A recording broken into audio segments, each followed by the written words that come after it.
Good morning बच्चों। Class 9th Hindi first क्षितिज गद्य खंड का फर्स्ट चैप्टर दो बैलों की कथा।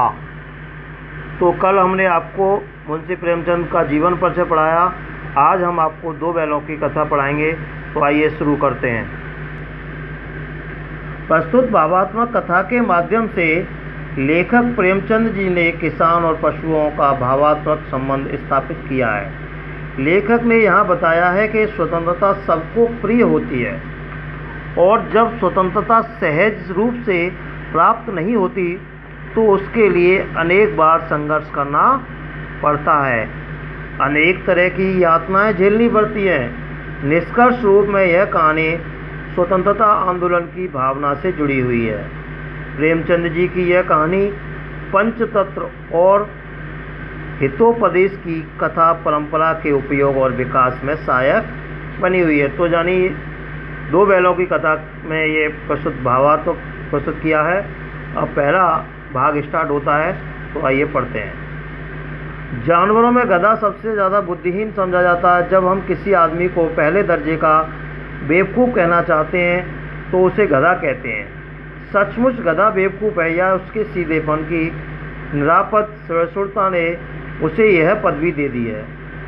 इसका निश्चय यह नहीं किया जा सकता कि गाय सींग मारती है। ब्याही हुई गाय को अनायास ही सैनी का रूप धारण कर लेती है।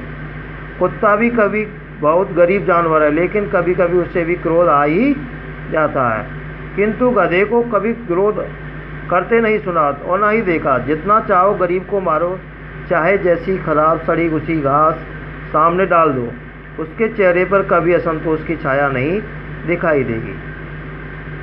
बैसाख में चाहे एक आध बार कुलेल कर लेता हो, पर हमने तो उसे बहुत कभी खुश सोते नहीं देखा। उसके चेहरे पर एक स्थायी विषाद स्थायी रूप में छाया रहता है। सुख दुख हानि लाभ किसी भी दशा में उसे बदलते नहीं देखा। ऋषि मुनियों के जितने गुण हैं वे सभी उसमें पराकाष्ठा को पहुंच गए हैं, पर आदमी उसे बेवकूफ़ कहता है। सद्गुणों पर इतना अदालत ने कभी नहीं देखा। कदाचित सीधापन संसार के लिए उपयुक्त नहीं है। देखिए ना, भारतवासियों की अफ्रीका में क्या दुर्दशा हो रही है। क्यों अमेरिका में उन्हें घुसने नहीं दिया जाता? बेचारे शराब नहीं पीते, 4 पैसे कुछ समय के लिए बचा कर रखते हैं, जो तोड़ कर काम करते हैं।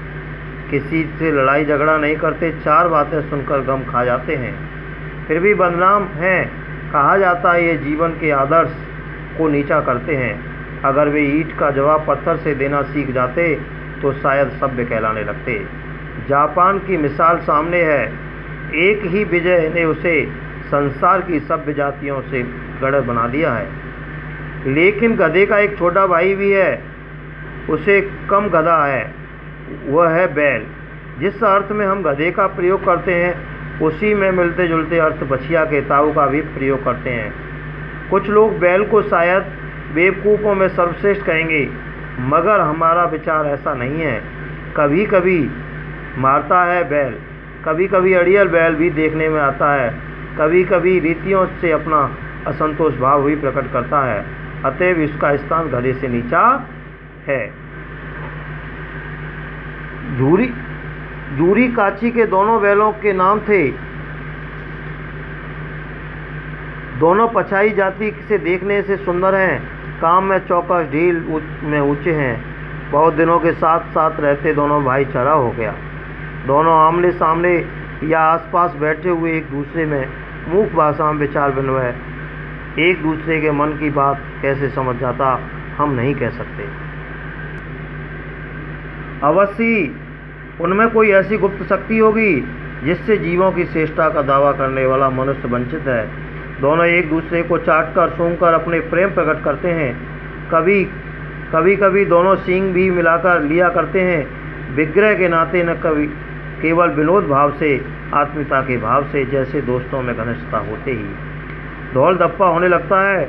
इसके बिना दोस्ती कुछ फुसफुसी, कुछ हल्की सी रहती है, जिस पर ज़्यादा विश्वास नहीं किया जा सकता। जिस वक्त ये दोनों बैल हल या गाड़ी में जोत दिए जाते हैं, गर्दन हिलाकर चलते हैं, उस वक्त हर एक आदमी की यही चेष्टा होती है कि ज़्यादा से ज़्यादा बोझ मेरी ही गर्दन पर रहे। दिन भर के बाद दोपहर या संध्या दोनों खुलते हैं, एक ही दूसरे को चूट कर अपनी थकान मिटा लिया करते हैं। नाद में खली भूसा पड़ जाने के बाद दोनों साथ उठते हैं, साथ में नाद में मुँह डालते हैं और साथ ही बैठते हैं। मुँह हटा लेता है तो दूसरा भी हटा लेता है। संयोग की बात है, झूरी ने एक बार गोई को ससुराल भेज दिया और बैलों को क्या मालूम वे क्यों भेजे जा रहे हैं। समझे मालिक ने हमें बेच दिया है। हम अपना यहाँ यूँ बेचा जाना अच्छा लगा या बुरा कौन जाने, पर झूरी के साले गया को घर तक गोई ले जाने में दांतों पसीना आ गया। पीछे से आंकता तो दोनों दाएं भागते, पगिया पकड़ कर उसे आगे खींचता तो दाने पीछे की ओर लगते, मारता तो दोनों सींगे नीचे झुकाकर हुकारते। अगर ईश्वर ने उन्हें बाणी दी होती तो झूरी से पूछते, हम गरीबों ने को क्यों निकाल रहे हो? हमने तुम्हारी सेवा करने में कोई कसर नहीं उठा रखी है। अगर इतनी मेहनत से काम न चलता तो और काम ले लेते। हमें तो तुम्हारी चाकरी में मर जाना कबूल है। हमने कभी दाने के चारे की शिकायत नहीं कही। तुमने तो कुछ खिलाया और सिर झुकाकर खा लिया, फिर तुमने हम इस जालिम के हाथ क्यों बेचा? संध्या के समय दोनों बैल अपने नए स्थान पर पहुँचे। दिन भर से भूखे थे, लेकिन जब नाद में लगाए तो एक ने भी मुँह डालना और दूसरा दिल भारी रह गया, जिसे अपने हर घर पर समझ रखा था। अब आज वो उससे छूटा नहीं गया और नया घर आया, नया गांव, नए आदमी, नए बेगाने। दोनों ने अपनी मूक भाषा में सलाह की, एक दूसरे की कनखियों की ओर देखकर लेट गए।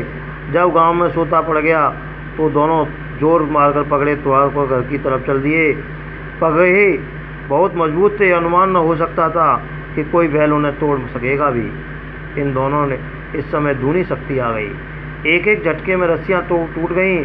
झूरी प्रातःकाल सोकर उठा तो देखा दोनों बैल चरनी पर खड़े हैं। दोनों की बैल गर्दनों में आधा आधा ग्राम लटक रहा है, घुटने पांव कीचड़ में से भरे हैं और दोनों की आंखों में विद्रोह स्नेह झलक रहा है।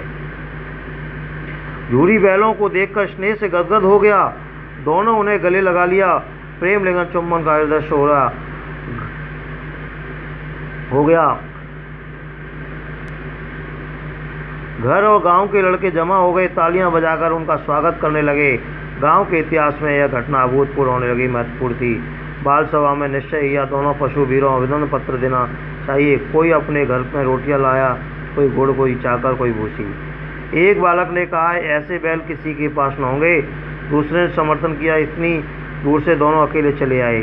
तीसरा बोला, बैल नहीं, वे उस जन्म के आदमी हैं। इसका प्रतिवाद करने किसी को साहस नहीं हुआ। झूरी की स्त्री ने बैलों को द्वार पर देखा तो जल उठी, बोली, कैसे नमक हराम बैल हैं। एक दिन वहाँ काम न किया और भाग खड़े हुए। झूरी अपने बैलों पर आप फिर न सुन सका और नमक हराम क्यों है? चारा दाना न दिया होगा तो क्या करते? स्त्री ने रौब से कहा, बस तुम ही तो बैलों को खिलाना जानते हो और सभी ने पानी पिलाकर रखते होंगे। झूरी ने चिढ़ाया, चारा मिलता तो क्यों भागते? स्त्री चिड़ी, भागी इसलिए लोग तुम जैसे बुद्धुओं की तरह बैलों को सहलाते नहीं, खिलाते हैं तो रगड़ कर जोतते भी हैं। ये दोनों ठहरे कामचोर भाग निकले। अब देखूँ यहाँ कहाँ से खली और चोकर मिलता है। सूखे भूसे ने सिवा कुछ नहीं दूंगी, चाहे मर जाएं। वही मंजूर की कड़ी ताक दी और बैलों की खाली भूसा ही दिया जाएगा। बैलों ने नान में मुँह डाला तो फीका फीका लगा, कोई चिकनाट न कोई रस। क्या खाएं? आशा भरी आंखों से द्वार की ओर ताकते जो झूरी ने मंजूर से कहा, थोड़ी सी खली क्यों नहीं डाल देती? मालकिन मुझे मार डालेगी। चुरा कर डाला ना दादा, पीछे तुम उन्हीं की सी कहोगे। तो कहने का तात्पर्य पहले भाग में यानी जानवरों में सबसे ज़्यादा बुद्धिहीन समझा जाने वाला जो गधा है वो वास्तविक गधा ही है, क्योंकि मनुष्य भी एक सीधेपन का फ़ायदा उठाता है, उससे भी कहता है कि तू तो बिल्कुल बेवकूफ़ गधा ही है। गाय कितनी भी सीधी नहीं हो सकती क्योंकि वो सींग मारती है। ब्याही हुई गाय तो अनायास ही सैनी का रूप भी धारण कर ले सकती है। इसी में से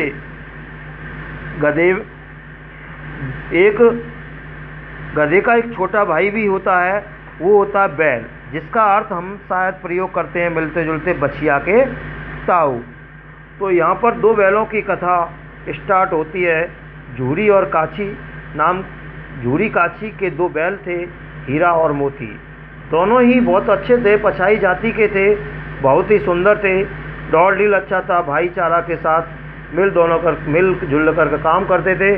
और काम करते वो एक साथ खाना खाते थे। और गुप्त ऐसी शक्ति थी कि दोनों एक दूसरे को चाट चूट कर प्रेम कर लिया करते थे। और इसके बिना कोई फुसफुसी कोई भी बात होती और एक दूसरे पर दोनों विश्वास करते थे। तो संयोग की बात थी, उस झूरी की पत्नी एक बार गोई ससुराल भेज दिया, यानी अब बैलों को उसने अपनी ससुराल भेज दिया और साला उसको ले गया। उसको क्या मालूम कि ये बैल ऐसे हैं। तो बैलों ने सोचा कि मालिक ने हमें बेच दिया है। तो उन्होंने सोचा मालिक ने हमें बेच दिया है, और वो धीरे धीरे उनको ले जाने लगा। और रास्ते में कभी इधर चलते कभी उधर चलते और पहुंच गए गांव में। तो गांव वालों ने देखा, तो उन्होंने देखा कि यहाँ पर तो हमें कोई खाना खिलाने वाला भी नहीं है, कुछ नहीं है। दोनों ने सलाह की और दोस्त और सलाह करके रात में ही भाग आए और भाग कर खड़े हो गए। तो गांव में जैसे ही सवेरे देखा तो दोनों बैल दरवाजे पर, तो देखा कोई रोटी लेकर आ रहा है, कोई कह रहा कि बैल बहुत अच्छे हैं, कोई कुछ कह रहा, यानी एक दूसरे की सभी लोग प्रशंसा बैलों की करने लगे।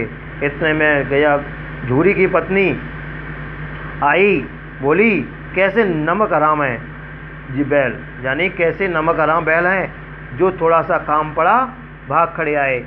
तो झूरी को गुस्सा आया, उसने कहा कि नमक हराम क्यों है, आपने ऐसा कैसे कहा कि थोड़ा सा काम पड़ा तो वहाँ से भाग आए। कि कहा, उस झूरी ने कहा कि जानी उन्होंने कुछ खाना वाना नहीं खिलाया हुआ इसलिए ये चले आए हैं। कि अच्छा तुम ही तो खिलाना जानते हो, उसकी पत्नी ने कहा।